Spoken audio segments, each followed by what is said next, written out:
And get started. Let us pray. Dear Heavenly Father, we love you, Lord. We thank you for the revealed word you have given us, Lord. It means something that these are the words you've chosen to give us. These are the words that we're to live by. They are authority. They're to help us grow in an understanding of who you are. Jesus, we love you. We thank you for your sacrifice. Please help me tonight, Lord, just to give you the honor and the glory that you could just be better glorified in your understanding of who you are, Lord. Thank you for your men and men of God like Paul, who gives us the example, Lord. And we thank you for people who let us know that Christianity can be a difficult struggle, but it's worth it. Because in the end, we all stand before the judgment seat. And because of that, we have to give an account for what we've done with our life now. Holy Spirit, help us illuminate those that are here. Allow me to remember the things that I've studied. And let this be a time of glory for you, Jesus. For it's your name we pray, Master. Amen. Amen. All right, we are on, I think we're in Acts 23. And remember, the theme at this point is God's providence. And remember, we said what God's providence was. Who remembers what that means? Just, you don't have to be technical theological about it. But if we were to talk about God's providence, what would we be talking about? God's hand on His creation. Very good. Very good. God's hand on His creation. It's how He works His plan out. To where you make real choices, yet God's plan is never thwarted.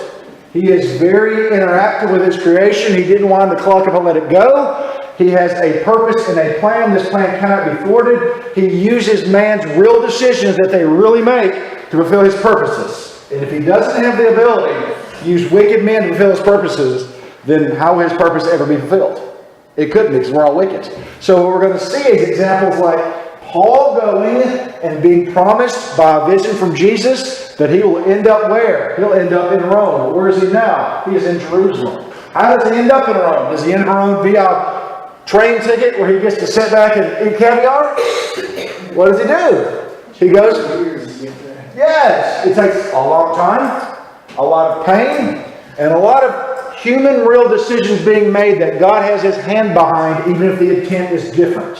In the end, God promised Paul he would end up in Rome. Did Paul end up in Rome? Yes, because God's plan can't be thwarted. And what we're seeing with this whole process is very often when God has a plan and a purpose, how that purpose comes to fruition and is fulfilled. So when you watch this story unfold, you're watching how God can say, I've got a plan, and yet we can also say your choices still matter, you make real decisions, okay? If you want to ever wrap your mind around that, this is one of the best sections to do it. Because God has already decreed something's going to happen. How will this something happen? Through real human decisions. Okay? It doesn't take God by surprise the decisions that were made. They are still real, but God is still sovereign. It's interesting, I had someone come up today, before church today, and ask me questions about something that had been told to them that we talk about. And quite frankly, some of the things that we talk about now is because I feel you're at a more advanced level. Some of these issues, you don't need to talk about baby Christians. You don't need to walk on into baby Christians on the street and go, you elect? Because they don't know, because you don't know. Okay? These are things you need to understand. We are to this point now, after what, 3.5 years of going over this kind of stuff? So, just because we're going over this, it's because I'm treating you at a higher level, and this is not the kind of stuff you necessarily need to run out and evangelize to people, okay? As a matter of fact, you just do your job as leading to Jesus Christ. Let God do His job, and that is elect and draw them in. Okay? That's the best I can say on that. Now, what we also have here is, we have just seen, after this vision by Jesus, a plot on Paul's life. What happens in this plot? A conspiracy theory. We've got some conspirators. And who are these conspirators? Who are they? Dennis, you look lost. Who are the conspirators? You have been there, haven't you? Who are these conspirators? They are 40 Jews who have taken an oath, which is what? I'm going to call God's curse down upon me if I don't fulfill what it is that I said I was going to do. May God send me to hell. May God at least do something bad to me. Let this curse be upon my head. Okay? Now these 40 men plan on killing Paul. Did they kill Paul? No. What happens to them then? You think they'd starve to death? Because remember, the curse itself was what? May we never eat. May we never drink.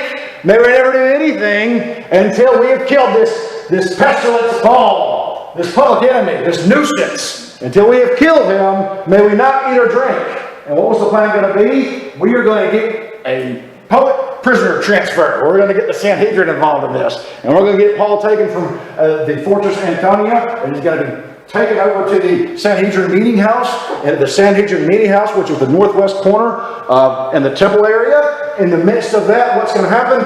We're going to assassinate him. Okay?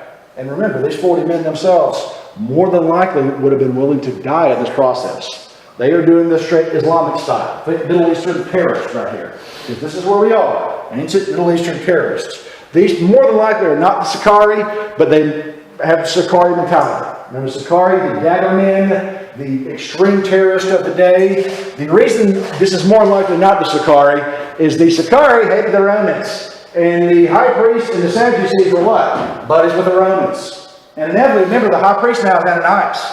And when the Jewish revolt broke out, who was one of the first people the Zealots killed? Ananias, this high priest right here. Okay? So these are going to be terrorists, but they're not going to be the official terrorists. But they're probably going to be young men who are jealous for what they think is God's way. Just think modern Muslim. That's what they're like. Okay? And in the midst of this conspiracy theory, who gets word of it? Who gets wind of it? Paul's brother's son. Close. Paul's sister's son. Very close. Definitely, that's all that matters. And remember, there are some people that for some reason think this is a little boy, so I'm not going to sit and tell you have to think that. But in verse 17, the Greek term used is young man, and it's actually for someone upward teens to early 30s, okay? So he's more than likely, I'm guessing, 18 to 23 or 24 range. He has the confidence of youth on his side, like all his buddies. Because I think the reason he finds out about it is some of his buddies are in on it. One way or another, though, there's a leak. And once there's a leak, he finds out, we don't know if he's saved or not, but he goes to Fortress Antonia. They were allowed visitors. And quite frankly, even if they didn't, there was one way you could always get in to see a visitor. Because Roman soldiers were always down with one thing. You know what that was? Give me that money. You can do what you want for that money. They were known to take bribes. As a matter of fact, a little later, one of the Roman officials has to tell these soldiers, don't take bribes when Paul's friends come. We're allowing him to see these people, okay? That's how bad it was. But anyway, look at it. He gets in because he's family. And Paul the Roman says that at this point he's getting a little better treatment. Because remember, Lysias wants to get on more favorable terms with Paul. Because what did Lysias almost done to Paul? Almost had him flogged. If he got him flogged, he'd get in trouble. He needs to get him to Paul's good side. So he gets visitors. In the midst of this, Paul's nephew comes in. Paul's nephew informs him of the conspiracy on his life. And then they go to who? Lysias himself. And Lysias puts a plan in gear to get Paul out of Dodge. We got to get him out of Jerusalem. And remember, the reason why, once he hears this, he doesn't need a Roman citizen killed under his watch. Because everyone knows back then, even if he was in on it or not, everyone would have thought he was in on it. Yeah. He would have been accused himself of taking a bribe. He could have lost his office, even lost his life. But one thing's for certain, he could have been in trouble. Okay? Another thing to remember about this, what is his job? Pretty much what is every Roman official's job? Keep the peace. Okay? If someone gets assassinated under his watch, he looks weak. And if he looks weak, what does that mean future terrorist groups might do? Come in and yes. show up. Yes, they might show up, they could come in, they could assassinate him under his watch, they could do things that would prohibit him from keeping the peace. So we got a two-pronged reason he's got to save Paul's life. He's not doing it, I don't have a problem if you say he likes Paul, but he's not doing it because he likes Paul right now. He's doing it to benefit himself. As we will see in this letter he's going to write in a minute. Yeah, this whole letter, what you're going to see is God using a selfish man to fulfill his plan. Okay? All this is what God is. Was Lysias really selfish? Was Lysias really trying to save his neck? Yeah, and God's really using this man's real choices here, okay? Keep that in mind. So to overcome this whole plans, what does he do? He's going to send Paul from Jerusalem to Caesarea. Caesarea was what? It was the capital, basically capital of that area as far as the Roman province administration is concerned. Caesarea would have been where the Montgomery, okay? Caesarea would have been Montgomery, that area, the way that it's a little different, but just keep that in mind. It would have been the judicial center, the administrative center. And how is he going to send Paul to Caesarea from Jerusalem? 1,100 troops. Very military style. 470 troops. 470. Now remember, there are some people, we'll mention this a little bit later, who go, wow, that's, if estimations are there were 1,000 troops there. But keep in mind, we are right around religious festival time. And what did the Romans very often do at religious festival time? Send in more troops. So they would have had this number one way or another. And not only that, he needs to have this high number because at this time period, nighttime assassinations on the highway have risen.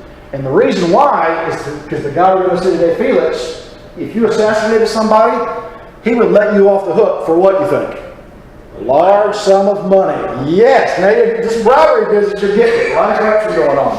So Lysias, it doesn't matter the reason, he just knows that this is risen, and he's got to make sure this guy doesn't get killed. So he sends 470 soldiers. This is going to be heavy guard during the dark of night. It's going to be at around 9 p.m. They're going to leave.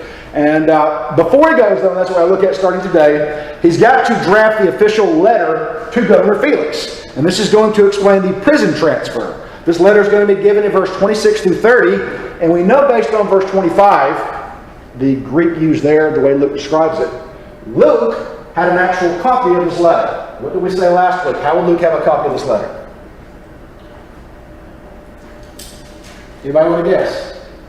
Well, one thing, you can just write, it's public records. One thing right there. But two, he would have been given, the defense team would have been given a copy. That's what definitely would have been the defense team given a copy.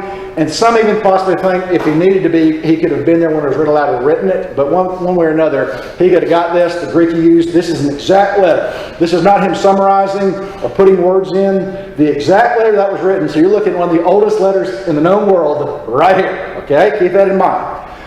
So right from the start, what he's going to do is write it to Felix. Who do we say Felix was?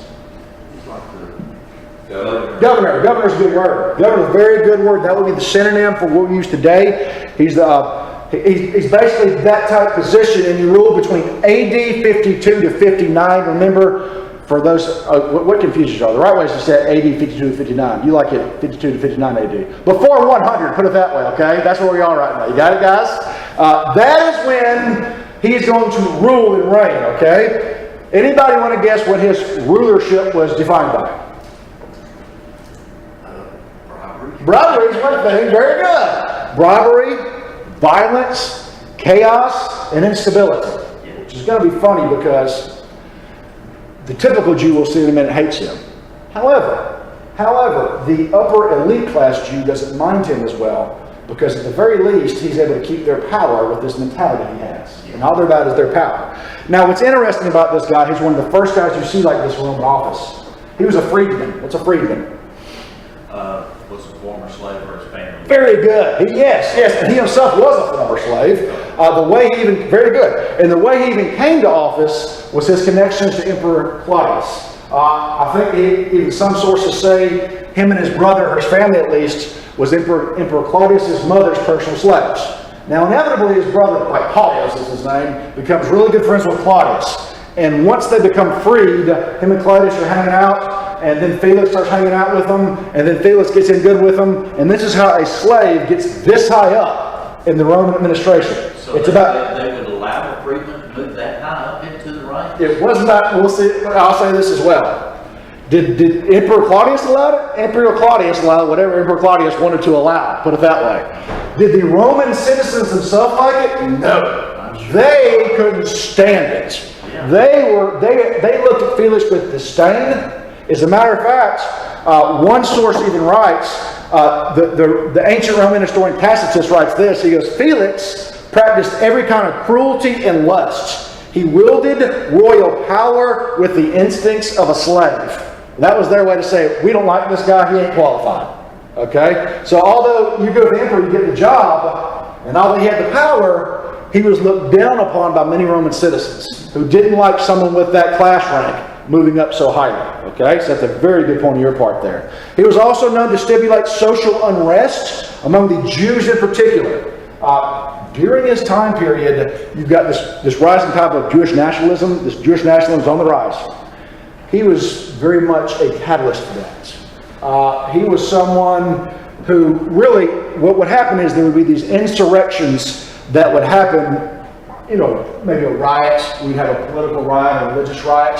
Well, when he would go in to stop it, he would go in brutally with overkill. Okay? Let's say you got, I don't know, you even see this kind of stuff in China. You got, 25 kids out protesting in college. Well, they're making a nuisance. But do you really need to drive a tank up and run them over? That's what Felix would have done. He would have driven, Steve and Felix would have gotten along well. Felix would have come in full guns a-blazing, and he was known to do overkill.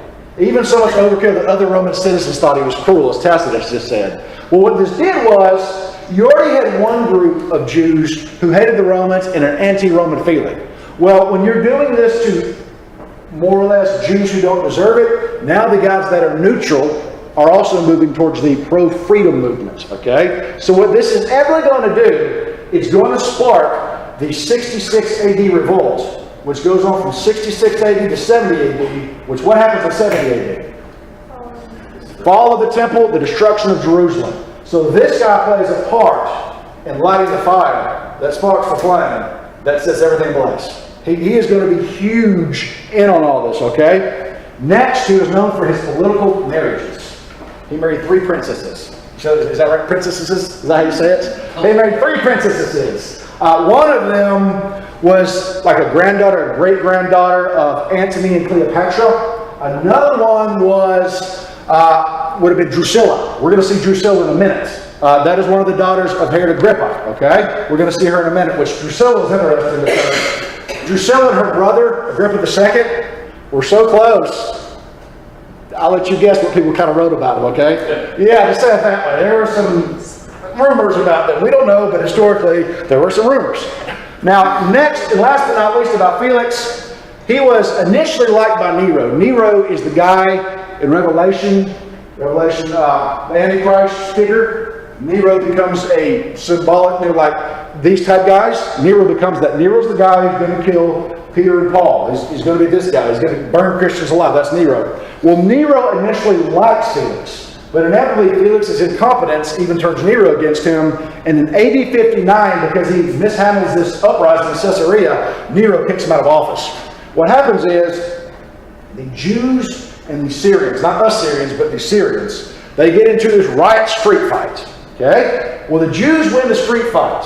All right? Crowds go to town and big brawl. Big brawl. You know? And so, kind of like a 1950 street fight. Some of you guys are back around in that time period. Kind of like that. That's what you did back then. So you had a big street fight. The Jews win.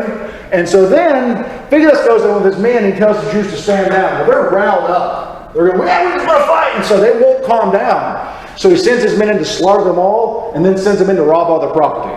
Well, after this, he lost his office. Because even by Roman standards, that's a little bit too brutal. So this is when he gets kicked out. Well, this is the guy we're going to see. This Felix is going to be the guy that Paul stands before a trial in a minute, and that's who this letter is going to be to, okay? With all that in mind, read verse 26 through 27, Jacinda.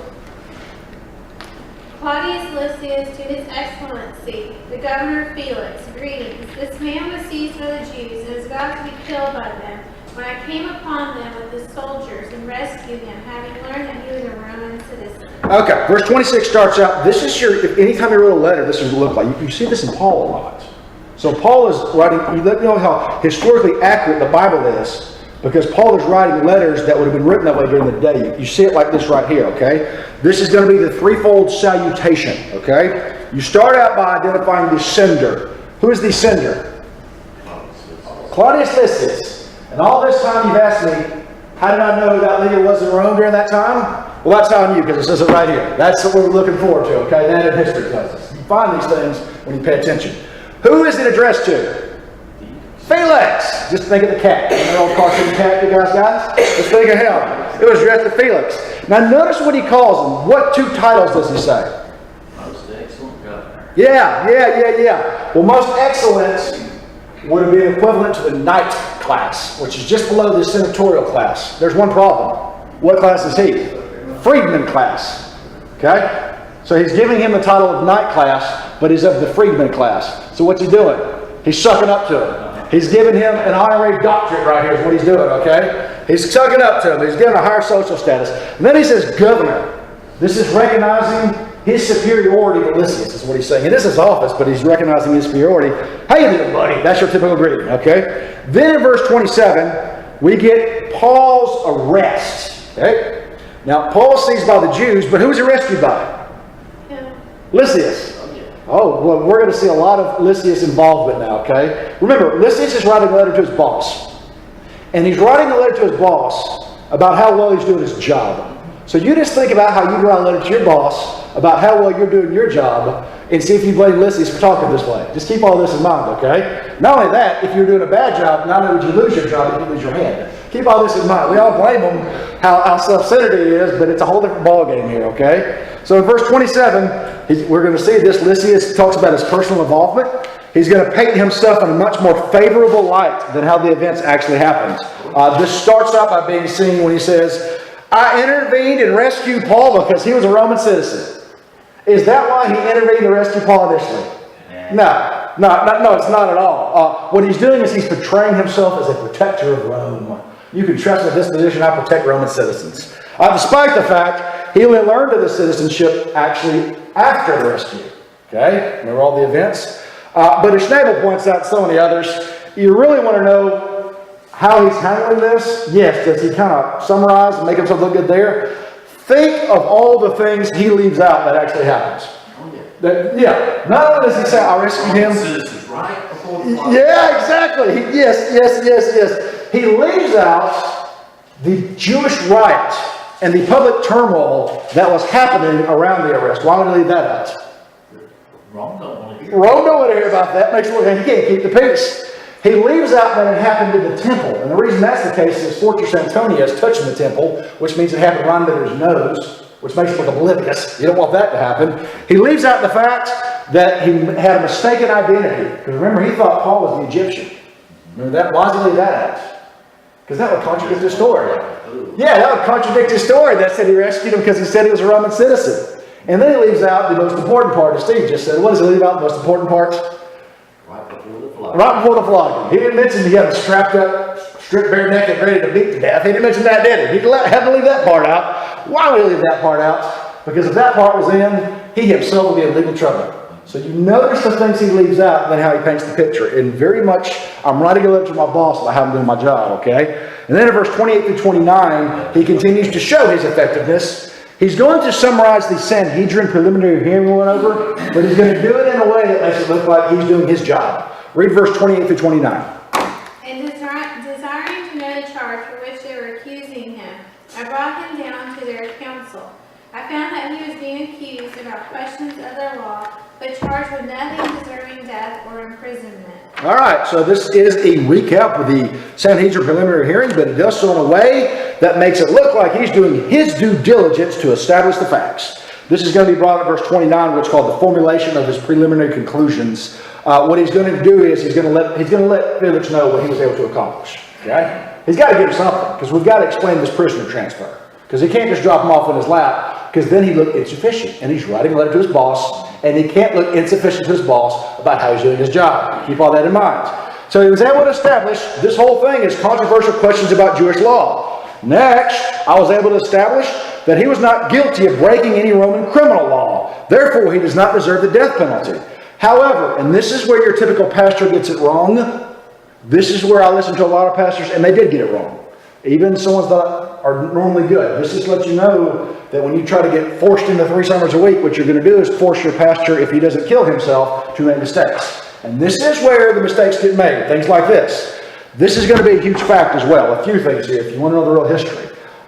He's not saying here that he doesn't need to be in prison. That's an improper translation.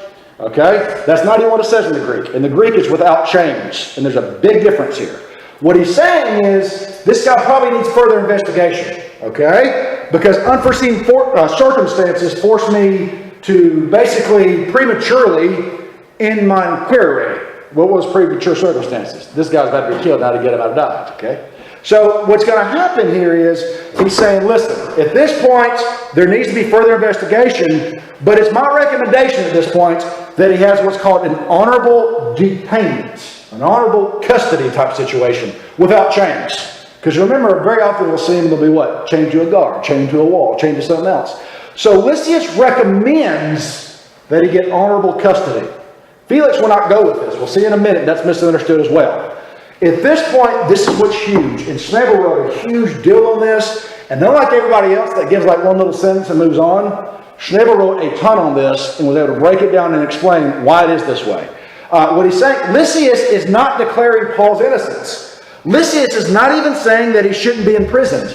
Because if he's saying that he shouldn't be imprisoned, he couldn't justify that big expense of sending 470 soldiers and all those other soldiers to escort a man that should have been free back then. Rome didn't like you wasting money. Okay? So therefore, you can't say he doesn't deserve imprisonment. Understand that right off the bat. Rome would make him lose his job right then. But what he can say is, we need to investigate this further, and I don't think this guy necessarily at this point has enough evidence. However, after your inquiry, you might find out he does deserve the death penalty.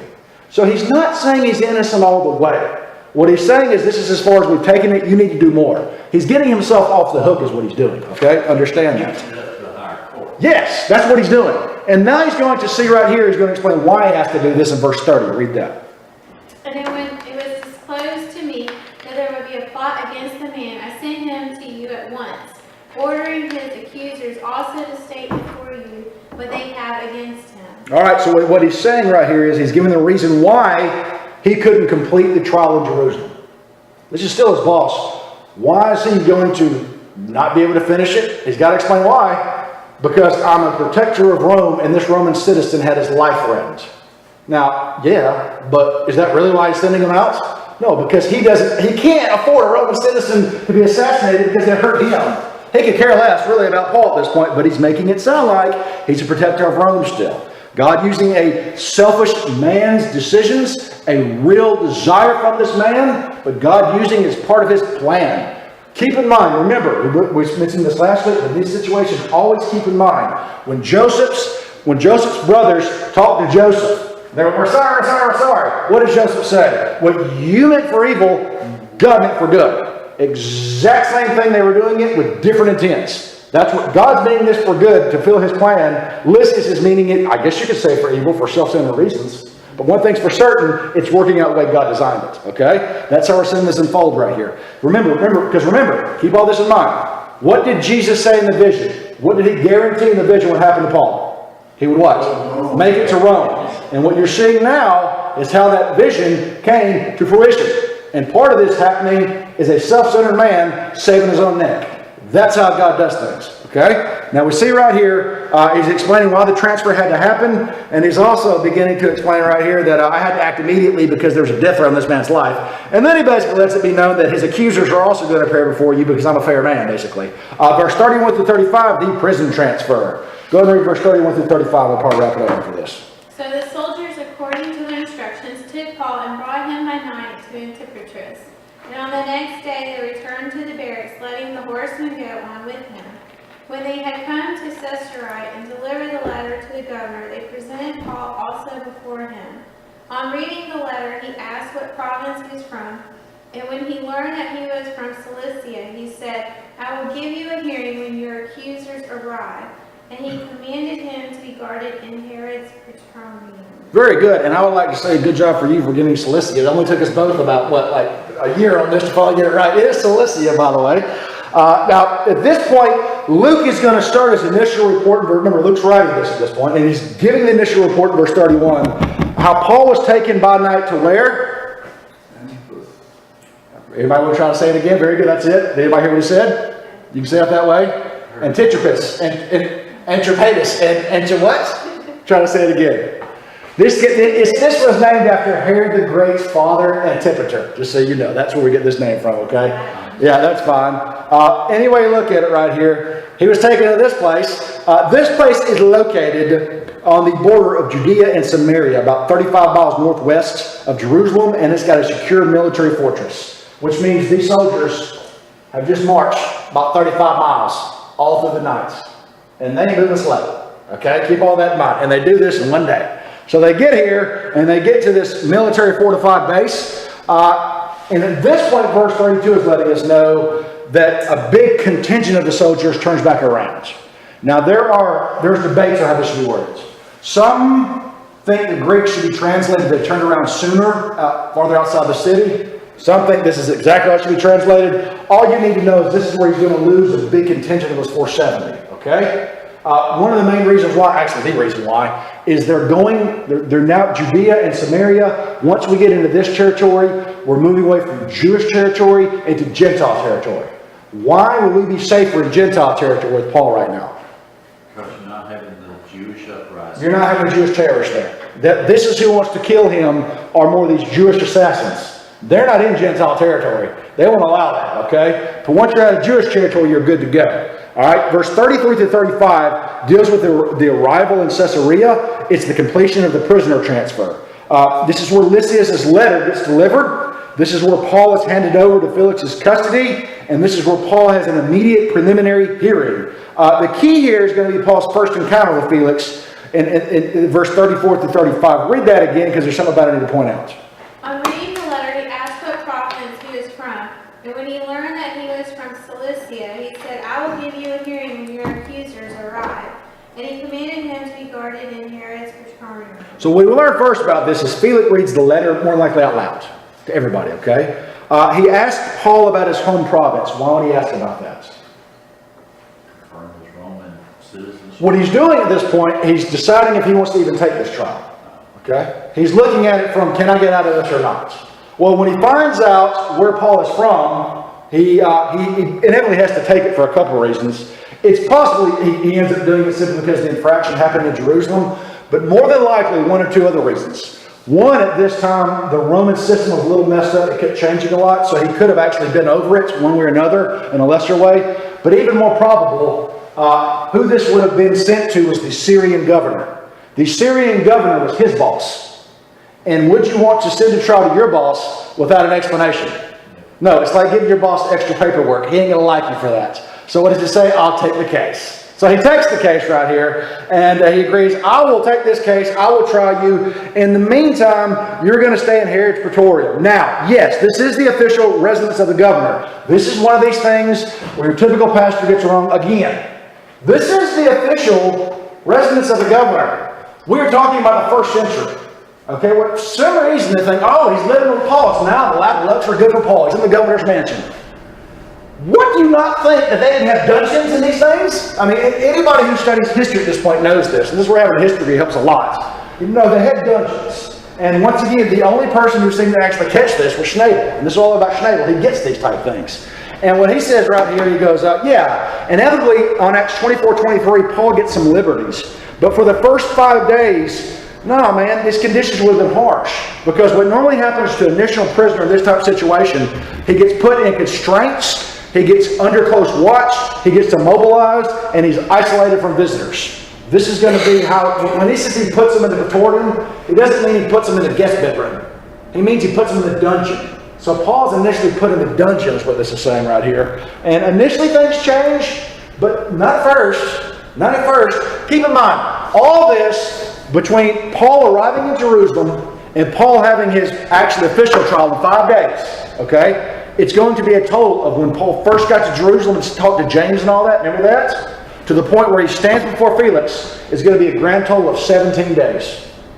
This is so much slower compared to how we normally see things in Acts. Remember Acts, we can give you a sentence for a year, okay? We have just spent several chapters on it, and we're going to spend more on this, about 17 days. That's how important this is going to be. Why is this? Because God is showing you how His providence works. He could have left all this out, but He's giving you this vision, and He's letting you know, this is how my plan works. Man cannot thwart my plan. And I can even use sinful human man to fulfill my purposes. You don't have to be saved to be used by God. He can use who He wants, when He wants, where He wants, because of who He is. That's what we're seeing happen right here.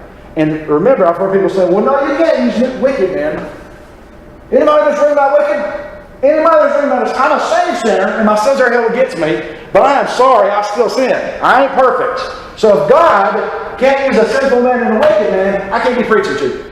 Okay? So don't throw that out the window. God can use who He wants, when He wants, where He wants, and this is what He's showing you that He's doing right here. He's taking all these real choices by real men, the human responsibility factor, and He's molding them into this process of His plan that was sovereignly decreed. We know for a fact, even before it happened, because we saw Jesus come and already announce it, right? But even before all this, keep all this in mind, okay? Next, what we're going to see, if you guys thought that was exciting, you're going to love these trials. You're going to love these speech trials we're about to do. If you guys thought that was exciting, you're going to be just tipsy over these speech trials we're about to do, guys. Let me tell you, because they are exciting, man. We're going to see Paul stand before Felix in a minute. We're going to see Paul stand before Festus. He's going to stand before Agrippa II, the guy who might have been getting on with his sister. And then he's inevitably going to go to Rome, okay? But the fact of the matter is, we don't get much of the Rome situation.